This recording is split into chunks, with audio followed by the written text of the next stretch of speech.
6-month program, Orlando area high school students from the YMCA Developing Hispanic Leaders and Black Achievers programs have come together for their final project, a culinary contest. Students from the business cluster and the culinary cluster are combining their talents in this unique cooking contest. 4 teams competing to come up with a potential dish to be added to the Olive Garden menu. They give us, we call them mystery basket. So we have to work with all the ingredients we have here. We have to come up with ideas.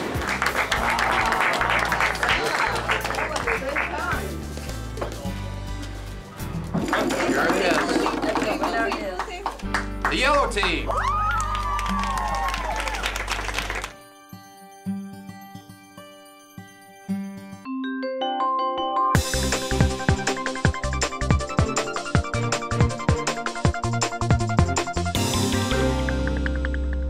My name is Linda Moore. I'm with the Parks and Recreation, and tonight in Castleberry we had a fabulous jazz and art show. We had Eric Darius performing tonight, and he had put on an incredible high-energy entertainment for us. In the Castleberry City Hall we had an art exhibit with 12 Caribbean artists. Well, I got a lot of radio support all over the country, and I got my first #1, which was exciting. It was definitely a milestone for me. And things have really taken off since. I'm on the road with my band. I'm also touring with Norman Brown and Wayne and Tisdale this year, so we're going to be all over the country. And it's just really taken off. The album's doing great, and I'm just keep raising the bar every single time, so it's very exciting. Right now we'd like to do the song that went #1 on the Billboard charts, my very first #1.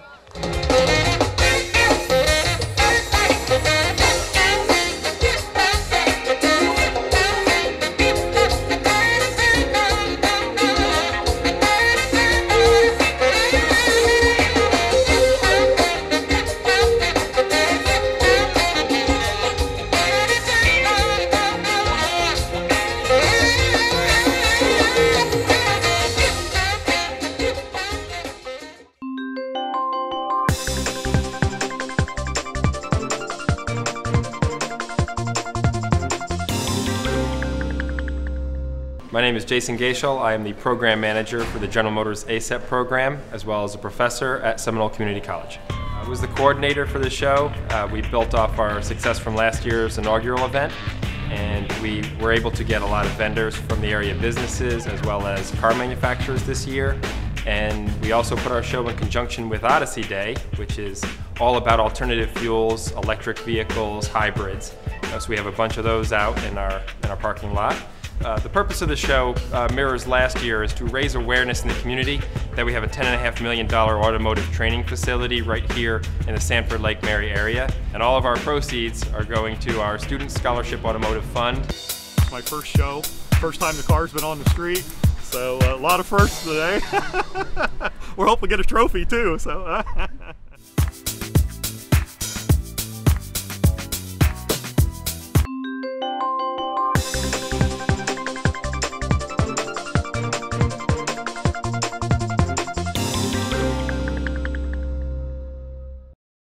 Once again, welcome out to the SEC Auto Show.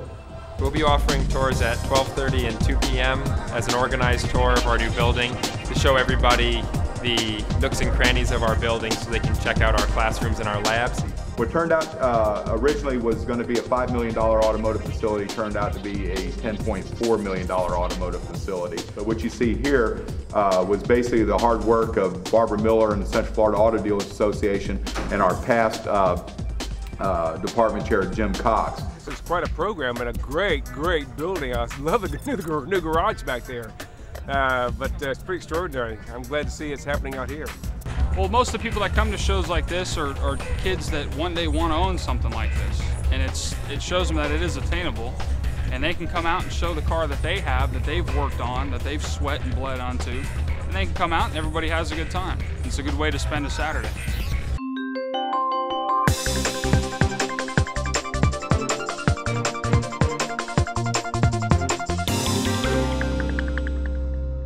This is our 3rd annual concert, Blast from the Past, 50s and 60s, where we celebrate the music of our past along with the car show. We have 50s and 60s music tonight, performed by the Still Kicking Band, one of Central Florida's premier oldies bands. Back in the 60s, there were a lot of solo artists. And like when Freddie Cannon came into the area or Bobby Rydell, people like that, one of our bands would always back them up. And we can't talk about those stories, but we had quite a time with those guys. Our judges select the top 3 classic cars, and they're presented with awards. We love coming out, showing it to everybody to see it, to reminisce about the old days. And this is actually the first time that we've come to be judged. And I hope I win. 1955 Chevy won first place. Round of applause, please, everyone. I hope I win.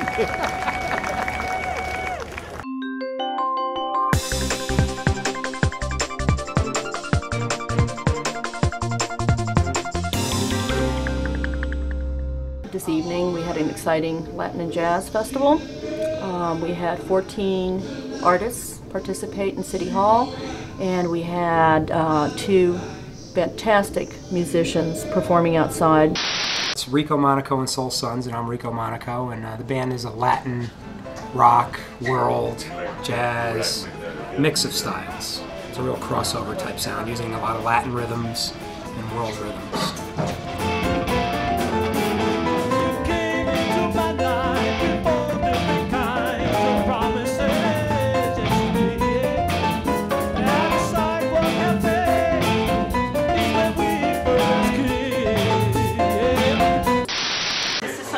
Artwork, and this is our second show here at the Castleberry Art House for the art educators, and our show is called Idea Makers. And we think it's very important that we have our own artwork out for our students to see and for the community to see. We're all active artists as well as art teachers. It helps the community realize that there are a lot of talented teachers out there serving their children.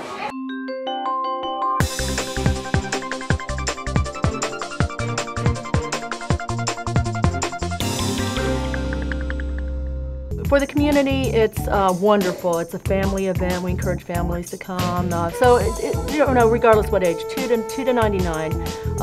It's recreational in a sense. You can come out, bring a blanket. It's a free event.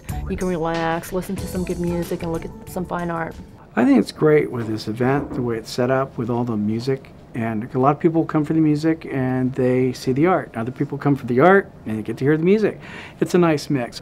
This is one of my pieces. This was an older body of work that I was doing in school. Welded steel frames and dealing with the idea of the infinity, you know, the ever-going, in theory, never stopping, but you can only see so far kind of concept. I always think that any opportunity to give something back to the community is good. So we do as many of these events as we can do, you know, as people will let us do, because it's always a good thing to give a little bit of the music back.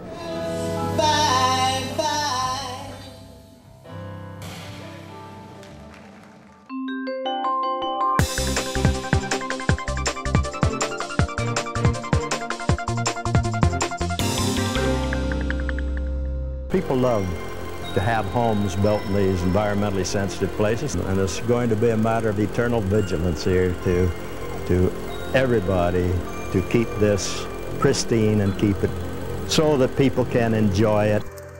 Yes, I have seen the show, A Matter of Eternal Vigilance, and what's interesting about that video is many of the challenges that were brought up are still challenges that we see today.